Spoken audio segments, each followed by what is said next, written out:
It's me, Mikey Pipes. Did you miss me? Well, I'm about to give you guys a little snack. On this service call, several plumbers have been out to try to fix and resolve her problem.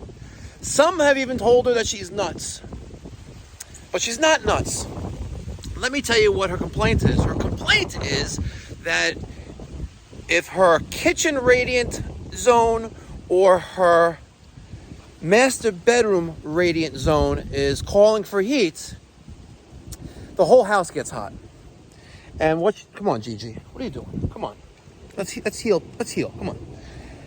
She's got a gas-fired steam boiler, and she's got a brazed plate heat exchanger off the bottom of the boiler with a circulator for it.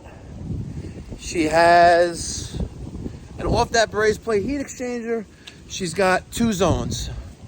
One zone radiant for the kitchen and the other radiant for the master bedroom. And if either thermostat is on, the whole house gets hot. The whole house starts making steam. And for you plumbers out there who are already thinking what's going on, you're saying, well, maybe the high temperature aquastat limit, if there is one installed, is malfunctioning. And it is installed. So, before we continue, press pause and type what you think is the problem down below. And if not, don't pause and let's get going.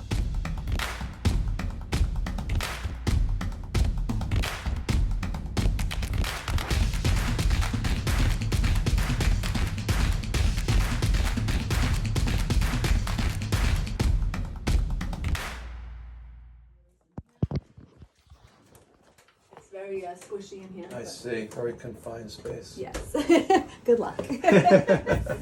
So you got the steam boiler. You have multiple zones off of the bottom of it. Right. You have a brazed plate heat exchanger. Oh, okay. And when either radiant zone is on, damn, it's like hanging by a thread. Either radiant zone is on, it creates steam. So And you don't have. radiant's going on either. What's that? Even when I put the radiant on, I don't even feel the floor being warm. Okay. So there is your temperature control for the boiler. And more than likely, open that valve right there. Peter Pan. No, that one right there. Nope, the black handle. Black handle. Yeah, it's not clogged. I'll close that. Take that cover off, the gray cover. See what the temperature is set to.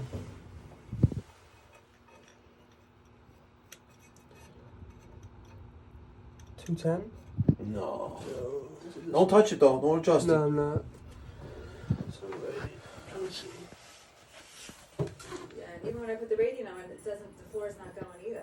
So I don't know. Even though it says here it's on, it lights up. So right now is the radiant They're thermostat both on? off. I turned them off. Okay, let's turn them on. Just the radiant. Come on, Peter Pan. What's it set to? Yes, ma'am.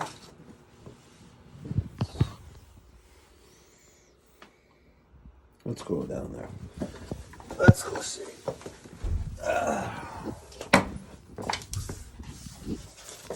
This instructions. Boiler draining and refilling. To be done while the boiler is running. Turn on via thermostat upstairs. Close yellow valve near floor. Open black faucet until red light turns on. Bucket is filled. Unless autofill not operating, fill boiler by pressing fill valve until fill line on glass tube. 1997. What are these instructions? Water heater. First tank is the secondary heater to be kept on clockwise spots after warm setting. On Friday afternoon, we're more shot than usual. Interesting. Okay. Alright. He is running a hydronic system off a steam return line. He's very galvanized too. This must be an old note. Alright, let's look at this aquastat. Our aquastat is set for 120 degrees. Our aquastat is set for 120 degrees.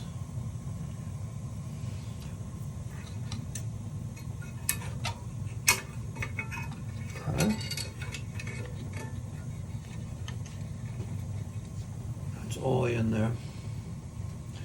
So we have kitchen radiant and the master bath radiant both on.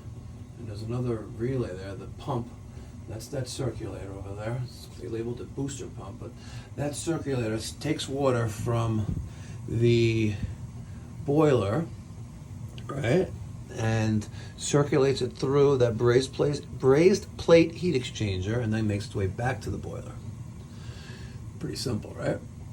Now, which is this line here. So now she's saying that not only does the radiant not get hot, does not work, but when the radiant thermostats are on, it'll create steam. This aquastat should be wired to break XX going to TT on the boiler. Let's go see if that's the case. There's that aquastat. It goes to booster pump. And let's see how this is wired. That aquastat should be breaking TT. So let's see. This, right?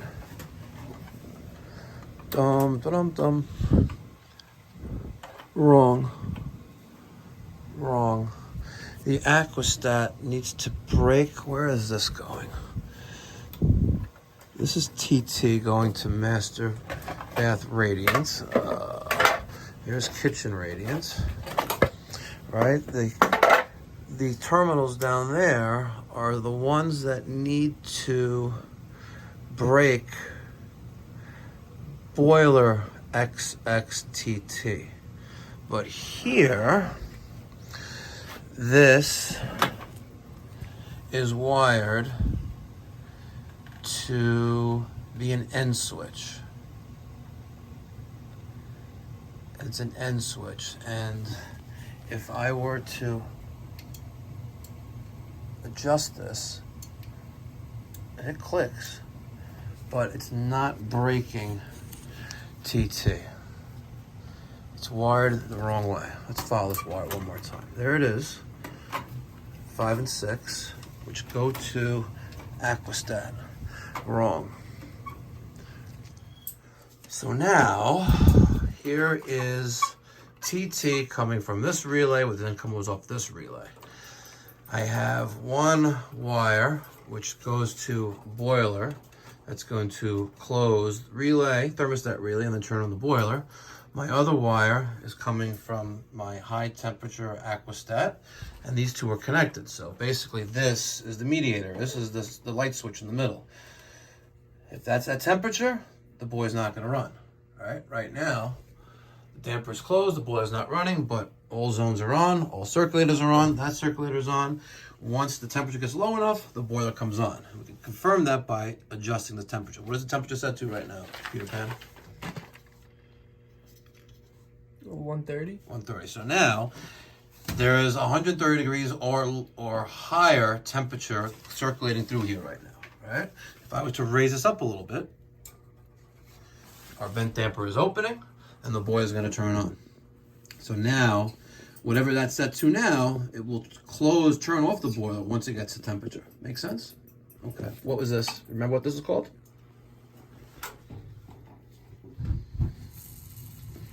Pressure troll.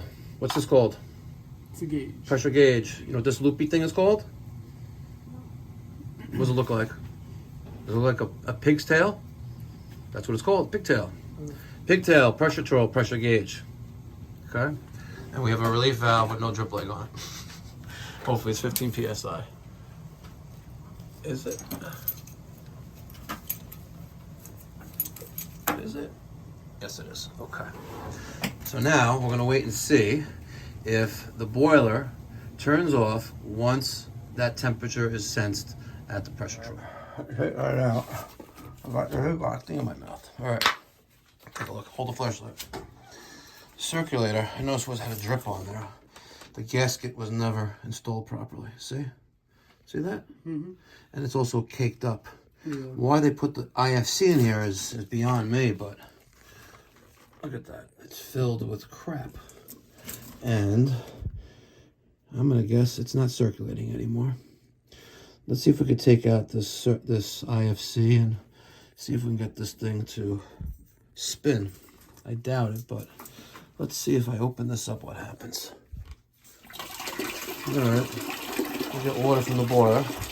Good, but I bet you she's clogged up. The numbskulls put in the older Takeo with the IFC in it, and of course it's seized up. There it is. Now you may be asking me, Mikey Pipes, you really shouldn't be putting an ECM circulator on steam. You are correct. That is a year old. This will give him 3 years. Because the alternative is a B&G 100, which is 5 times the cost, which requires annual cleaning, taking apart, oiling, but now she's hot. She's hot. And if you didn't get back there, look at that. Look where he is. I know, right? Look where he is. There's no other way. You needed 2 guys for this because you can't get, all of this, because it's not secure, was dropping to the floor, and there's no way of doing it because it's not supported with anything. So he needed to get back there, lift up while I got the bolts on the new circulator, and now she's working. And let's feel this one. Still cool, but not cold. And that's cold. That's good. So it's circulating the way it should. It's going to be a little while, but we'll wait and make sure everything works. All right. I'm going to set my temperature at around 125 on the aquastat. We are now circulating. And I'll get the thermal camera a little bit, and we'll take a look at the... Oh, man, that just looks scary, by the way. That looks scary. It's not supported at all. And I know what happens if I touch that. It's going to start leaking, and then I'm not going to be a happy camper. Magical world of PEX. All right, let's confirm our work. It's slowly circulating, as you can see. All right. Grab the iPad, grab the phone, turn off the light. Let's go look at the tubing, the radiant tubing, the PEX, in the floor. Because I'm going to show you. Okay. You can see the tubing in the floor. It's showing it's on? Yeah, it's working. See? It's going to take a while for it to heat up, but it's on. Yay. It's going to take a while, again, and the boiler is limited by temperature, so ideally it would be nice to have a separate water heater, or maybe like a tankless water heater just for that, but you could see. And what about the other problem? What other problem? That it didn't go off. That's fixed. That's fixed. Because the thermostat is on, the boiler's not running. Okay. Can I see the bathroom? Yeah. And you can see there as well, starting to warm up. Okay. You have it in the shower? No. No. Oh. Very nice. Again, it's going to take some time for it to warm up, though, but it's on. And see? We were there for about an hour and addressed 2 problems. Problem number 1, the aquastat not wired properly to turn off the boiler at high temperature. And the relatively 1 year old, well, not relatively, the 1 year old circulator we ripped out and put a new one in. And I also stressed the importance of having to drain the boiler monthly, make sure you flush it out. And then we also scheduled Daniel to go there Monday for a tune-up, make sure everything's working, and he'll also flush everything out then as well. Not bad, but what was more upsetting was the fact that she said, "You're not going to believe how many plumbers have been here to try to fix this. And they think I'm nuts because they say it works fine." But clearly that was a lie, because the aquastat was not even wired where it should. I showed that, I have it all on video, and voila, it works. Let me get your guys' thoughts on the use of technology. Forget about the press. What is this guy? What is this? Learn to drive. What's wrong with you? Just like a handicap. Oh my God, look at this. You're just like swerving all over the road. Let me get your guys' thoughts on using technology during service calls.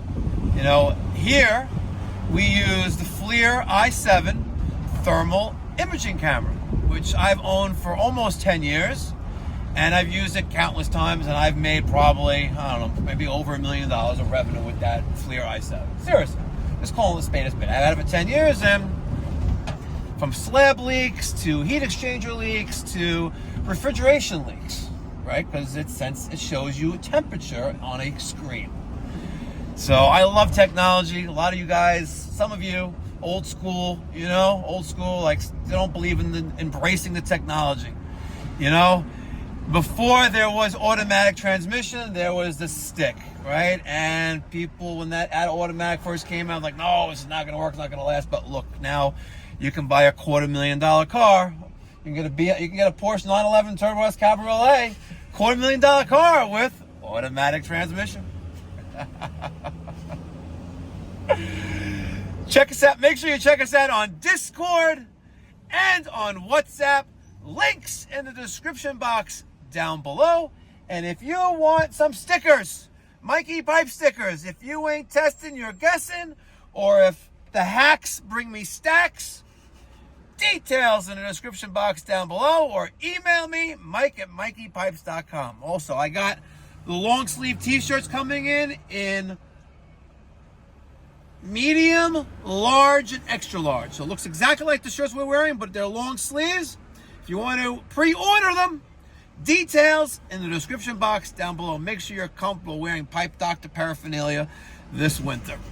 Thanks for your support, guys. Love each and every one of you. All 26,650 subscribers. I love all of you. Thank you so much for making this a great, great channel and community. Be well, God bless, stay safe.